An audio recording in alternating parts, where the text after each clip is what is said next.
This segment is all about selling your business in today's economic climate. Welcome to the program. I'm Mark Imperial, and the segment's brought to you by booksgrowbusiness.com. It's the place where busy professionals get their books done and published to educate consumers, grow their businesses, and to leave a legacy.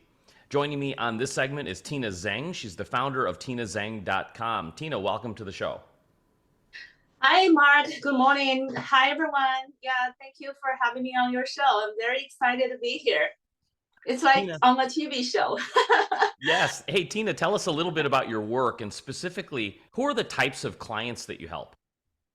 Yeah, so I'm a business and a commercial broker in Southern California. So we help business owners exit their business, and sometimes they have a property like an office or a warehouse. So we bundle those together and sell them together. So I'm based in Southern California, but I'm licensed in California, and some of those states actually do not require a license. So we can help clients with that too, with their business exit planning.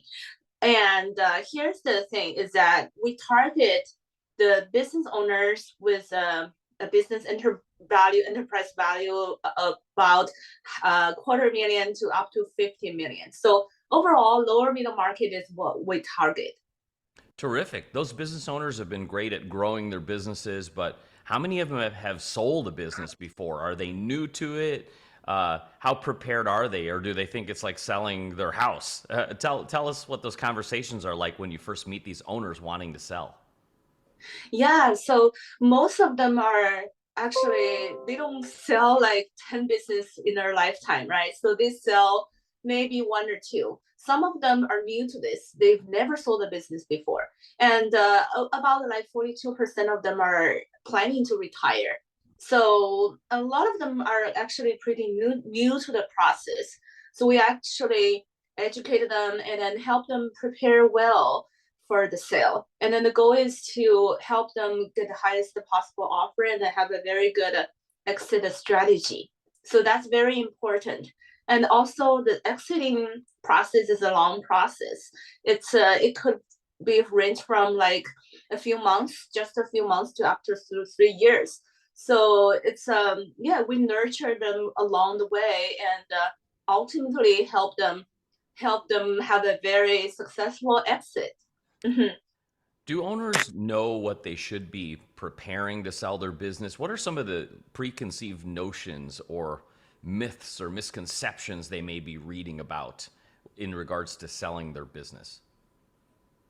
Yeah, I think misconception says that they would like to think of the value they want to sell at, but then they kind of like ignore the market or didn't really do a lot of research about the market. Sometimes they underestimate their value, how much value their business is worth, and sometimes they overestimate.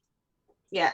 So what we can do as the M&A advisor slash business broker, what we do is we provide data to the table and we look at the historical transactions for the past 10 years in the private market for the similar size of this business, similar geography, what was the multiple traded at, right? So we provide data, but of course that's only data. What we really also will need to consider is the market condition. Sometimes the market changes, like for example, high inflation or high interest rate will how will that change the buyer and seller behavior? So we actually incorporated that factor into the business valuation based on multiples. So it's a combination of both. So when we actually provide this complementary valuation to business owner and then help them align their expectations, and then we want to price it right before we go to market. Some So yeah, businesses sell while others don't sell. Can yeah, you tell us like what are some of the pitfalls or maybe stumbling blocks that keep a business from selling? yeah. So I mean, okay, so it could be that okay, some of those businesses are harder for to sell. I have to say is that if the owner is the business, that's a situation that could be challenging to sell. It's because once they sell, once they sell the business, there will be nobody who is as knowledgeable as the owner who can continue to run the business unless the buyer is extremely experienced, extremely knowledgeable, then they can do it, right? So that's a challenge, you have to say. But that didn't really prevent us from selling the business. As we know that people are retiring, and for example, in the insurance agency industry, they're selling a book of business. And in December of 2022, I closed the transaction where the owner was the business, and he was in the logistics business as a freight broker. By the way, we do a lot of deals in the logistics as a truck broker and the freight broker industry. Yeah, so for that, it's similar to insurance agency. It's a book of business, but we were still able to sell it. So that's one thing, is that the owner is the business. It's kind of harder to sell, but we were still able to sell it.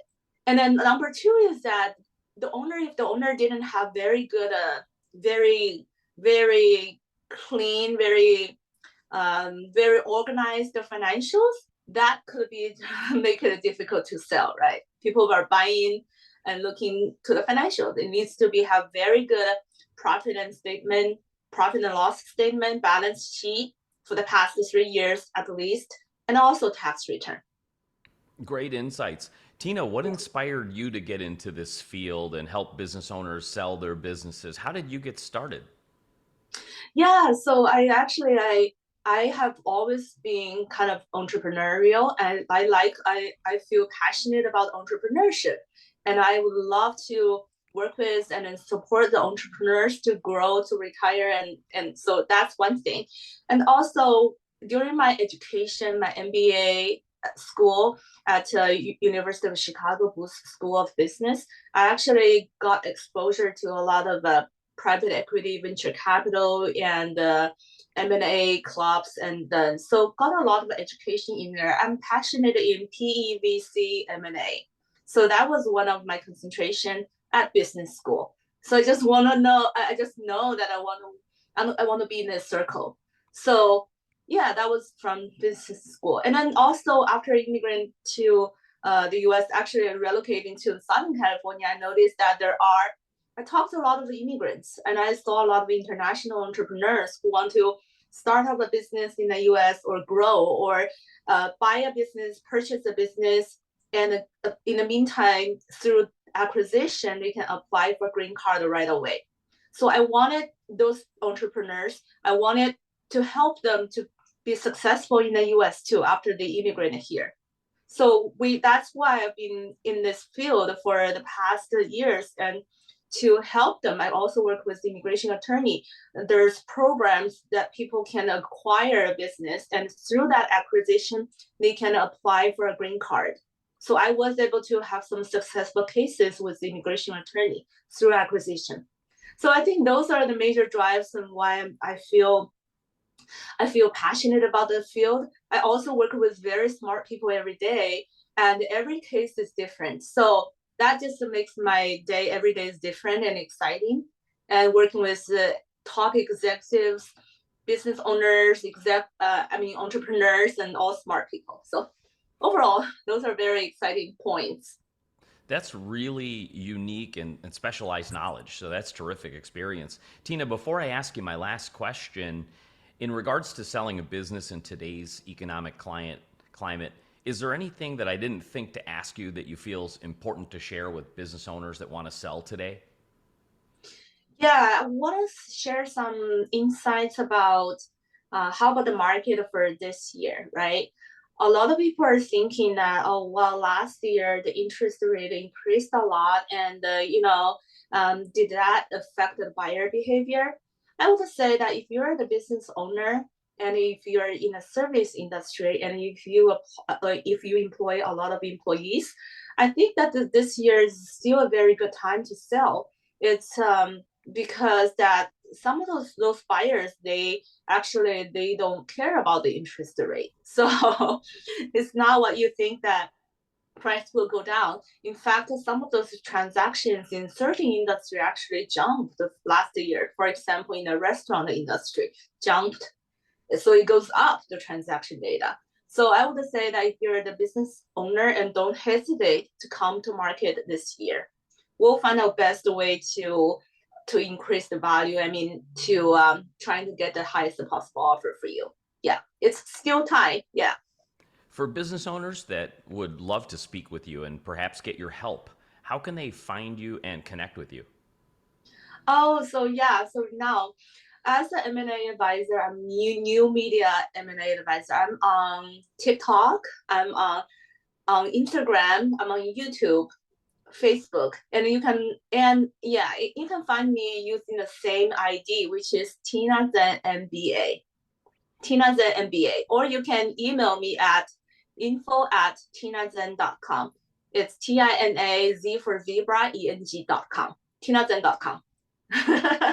Terrific. This has been great. Tina, I really appreciate you taking the time to share with my audience today, and I wish you continued success for you and for all of your clients. Well, thank you very much for your time, Mark. It's such a pleasure and so exciting to be on your show. And yeah, I look forward to speaking with you again in the near future. Thank you. That was TinaZeng. She's the founder of TinaZeng.com. And this segment's been brought to you by BooksGrowBusiness.com. It's the place where busy professionals get their books done and published to educate consumers, grow their businesses, and to leave a legacy. That's all for now. I'm Mark Imperial, and thanks for joining me.